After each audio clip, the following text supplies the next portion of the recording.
Papasalamat ako kay God, biyaya na makapag-kwento ng Savior sa co-teachers ko. Yan talaga yung kagabi kahit sobrang parang feeling ko, init-init. Sobrang ng heart ko habang sinishare ko yun sa kanya.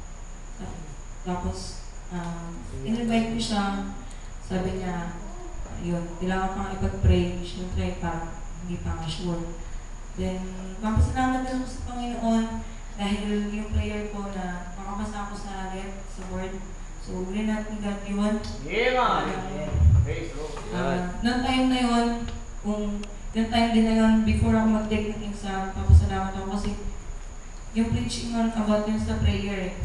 Sabi, kapag need-ask ka, sabi ng Bible, i-claim mo na kagad yun na nag-receive mo na. So, that time, parang natatakot ako before ako mag-exam. Pero pinusol ako ni God, sabi niya, mag-trust ka lang sa akin, aminin mo na wala akong magagawa. So, before ko i-take yun, umiyak ako kasi sabi ko, Lord, talagang hindi ako papasa.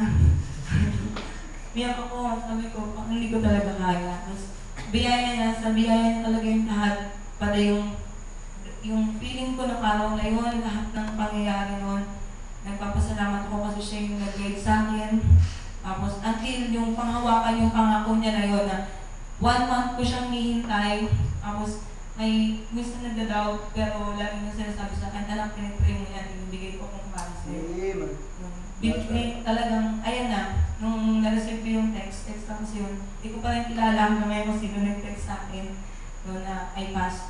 Talagang, hindi naman sobrang nagulat, kasi syempre sabi nga ni God. Pero talagang sabi ko, na-confirm ko na. So, kapasalamat ako kay God sa lahat ng biyaya sa ministry din. O, yung times na sinasabi ko nga minsan sa mga kasamahan ko sa Sunday school na parang nadadown din ako.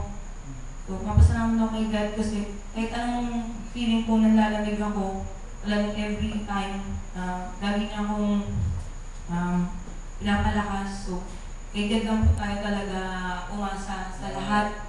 As we should ask faith every time sa lahat ng gagawin natin. Pagkatiwala po natin sa Kanya. Lahat ng papuri, binibigay ko sa Panginoon. Yeah, man!